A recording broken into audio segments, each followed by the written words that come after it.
Саламатсызбы? Биздин каналга катталып, акыркы жаңылыктардан кабардар болуңуздар. Манас аэропортуна келген тажик самолету жарандары менен артка кайтарылды. Кыргызстандан чек ара кызматы Тажикстандан учуп келген Самон Эйр учагы менен учуп келген тажикстандыктарды Кыргызстанга киргизүүдөн баш тартты. Бул тууралуу Азаттык үн алгысы аэропорттун жетекчилигине таянып билдирди.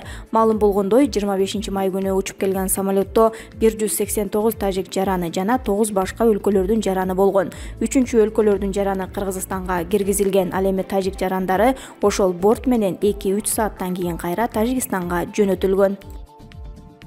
Борбор Азия боюнча эксперт Жапаров менен Путиндин жолугушуусу өз убагында өткөн маанилүү окуя болду. Борбор Азия боюнча эксперт Григорий Михайлов кыргыз-орус президенттеринин жолугушуусу боюнча өз көз карашын жарыялады. Ал бул жолугушуу өз убагында өткөн абдан маанилүү окуя деп баалады. Россия жана Кыргызстан мамлекетинин президенттеринин жолугушуусу экономикалык долбоорлор, коронавирус пандемиясы менен күрөшүү, Фергана өрөөнүндөгү чек ара маселелерин чечүү сыяктуу маанилүү маселелерди жүз көрүшүп талкуулаганга мүмкүнчүлүк жаратты. Путин да Жапаров да чек ара маселелерин күч эмес, сүйлөшүү жүргүзүү аркылуу чечи керек деген көз карашты карманышат. Бул жолугушууда Россиянын президенти кыргыз-тажик чек арасындагы маселелерди чечүүдө колунан келген жардамын берүүнү убадалады. Андан тышкары Кыргызстан Россия ортосундагы өтө кылдат чечиле турчу маселелер өтө көп. Ошондуктан сүйлөшүү негизинен энергетика, аскер, өнөр жай комплекси, байланыш, логистика, маалыматтык технологиялар жаатындагы долбоорлорго жаңы күч берет деп ойлойм. Ошондой эле Путин Спутник 5 вакцинасын чыгарууну Кыргызстандын өзүндө жолго коюу сунушун ушуну менен экинчи жолу айтты. Аны ишке ашыруу өлкөдөгү пандемияга каршы күрөштө жардам гана бербестен, өлкө бюджетиндеги каражатты үнөмдөйт, деди эксперт. Булак саясат чекитке ийже. Ушул жылдын 13 майында Кыргызстандын улуттук коопсуздук мамлекеттик комитети тарабынан биздин өлкө аркылуу өткөрүлүп бараткан 440 килограмм өтө күчтүү наркотикалык зат колго түшүрүлдү. Акчалай баасы көмүскө базарда 20 миллион доллардан ашык сумманы түзгөн мындай чоң наркотикалык жүк мурун кийин Кыргызстандын тарыхында кармалбаптыр. Бул ийгиликтүү ишке ашырылган атайын операция үчүн УКМКнын жалпы жамаатына жана комитеттин төрагасы Камчыбек Ташиев мырзага ыраазычылык айтсак болот. Бул биринчиси. Экинчиси, ушул окуядан кийин мындай бир ойлор келет экен. Биринчи, 440 килограмм баңгизат миллиондогон долларлык арам товар. Ушунча чоң көлөмдүү жүктүн ээси ким? Экинчиси, баңгизат жакынкы чыгыш өлкөлөрүнөн Кыргызстан аркылуу Европага өтүп кетмек экен. Жакынкы чыгыштагы кайсыл өлкө? Бахрейнби, Египетпи, Турциябы, Араб өлкөлөрүбү? Кайсыл өлкөдөн келген? Ал жактан Кыргызстан аркылуу айланып келип, анан Европага өтүп кетүү канчалык логикага туура келет? УКМК 400 килограмм бул күчтүү наркотикалык затты быйыл кармады. Эгер мындай жүк быйыл кармалган болсо, демек буга чейин да Кыргызстандан өтүп турган да туурабы? Эми менин жеке оюмда мындай. Биринчиден, бул жүк жакынкы чыгыштан эмес, илгертен эле өтө жүргөн, биздин өлкөнүн түштүгү менен чектешкен кошуна өлкөдөн өткөн болушу керек. Болгондо да Ош областынын аймагынан кармалып жатпайбы? Афганистандан чыккан жүк диктаторлук режим орногон кошуна өлкө аркылуу Кыргызстанга өтүп, анан Казакстан, Россия, андан ары Европага жетет деген маалыматты баарыбыз эле угуп жүрбөйбүзбү? Ал эми мындай көлөмдүү жүктү оңой кишилер ташыбайт.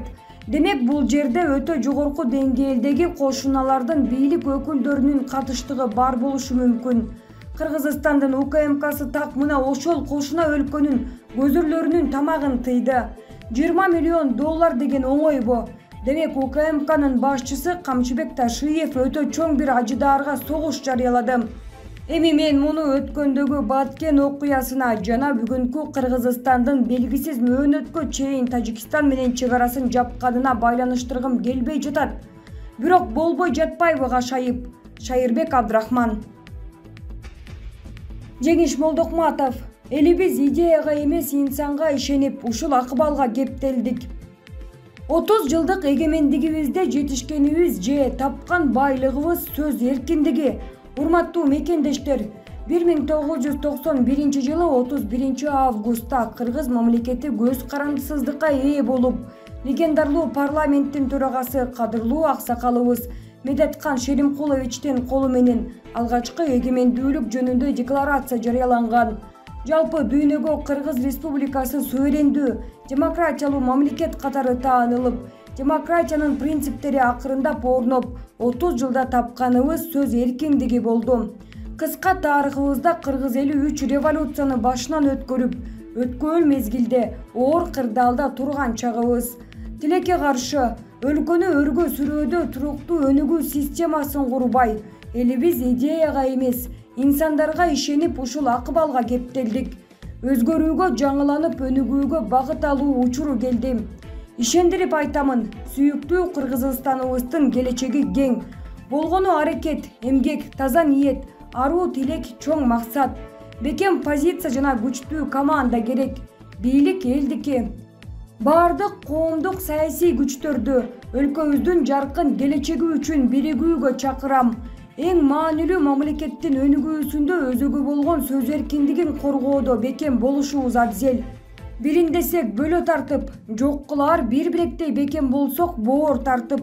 Ынтымак менен биримдик коомдогу прогрессивдүү күчтөр үчүн бүгүн абдан маанилүү. Учурдан пайдаланып мага карата жүрүп жаткан саясий куугунтукка каршы ачык ойлорун айтып, колдоо көргөзүп колдоп турган баардыгыңыздарга терең ыраазычылык айтам. Өзгөчө ардактуу журналисттерге рахматымды билгизем. Сөз эркиндиги үчүн өмүрүн арнап, тобокелдикке барган журналисттер эч качан унутулбайт. Сиздерди терең урматтап жеңиш. Булак багыт чекитке ije. Мамлекеттик кызматкерлер бут тосуп, муфтийди шайлоо дагы өтпөй калышы ыктымал болууда. Алымдар кеңешинин каттоо жана аттестациялоо комиссиясынын төрагасы Абдиманап Масалиев кеңештин мүчөлүгүнө талапкерлерди тандоо мамлекеттик кызматкерлердин кийлигишүүсүнөн улам өтпөй калганын билдирди. Ал түзүлгөн жагдайдан улам президент Садыр Жапаровго ачык кайрылуу жолдогон. 25 май күнү Алымдар кеңешинин 7-чакырылышынын мүчөлүгүнө талапкерлерди тандоо конкурсубуз айрым мамлекеттик кызматтын өкүлдөрүнүн түздөн-түз кийлигишүүсү менен өтпөй калды. Талапкерлер 7 дубандан келишкен эле. Сынактар токтотулгандыктан айрым талапкерлер ушуну менен экинчи ирет убара болушту. Алымдар кеңешинин мүчөлүгүнө талапкер болгон 47 кишинин колу коюлган кайрылуусун жана өтүнүчтөрүн мамлекеттик мекеменин кызматкерлерине көрсөткөнүбүзгө карабастан конкурс белгисиз мөөнөткө жылдырылды. Мындай абалда Кыргызстан мусулмандарынын 29 майдагы кезектеги курултайында өткөрө албай калуу ыктымалдыгы пайда болду. Мамлекеттик мекеменин өкүлдөрү эпид кырдаалды жүйө келтиришүүдө деп жазылган кайрылууда. Ошондой эле учурда муфтияттын жетекчилик курамы жана финансылык жагы кризистик абалда турганын белгилеген. КМДМнын 208 кызматкери 4 айдан бери айлыксыз иштеп жатканы айтылды. Белгилей кетсек, Алымдар кеңешинин мүчөлөрүн тандап, андан соң курултайдын негизинде муфтийди шайлоо күнү 5 апрелге белгиленген. Бирок андан да айрым адамдардын диний кастыкты жана регионалдык чагымчылдыкты козутуу максатында кысым жасоосу, комиссия төрагасынын телефон аркылуу опуз алуусу комиссияны толук кандуу иш алып баруусуна жолтоо болгону айтылып, 29 майга жылдырылган. Бүгүнкү күндө муфтийдин милдетин Жоробай Ажы Шергазиев аткарып жатат.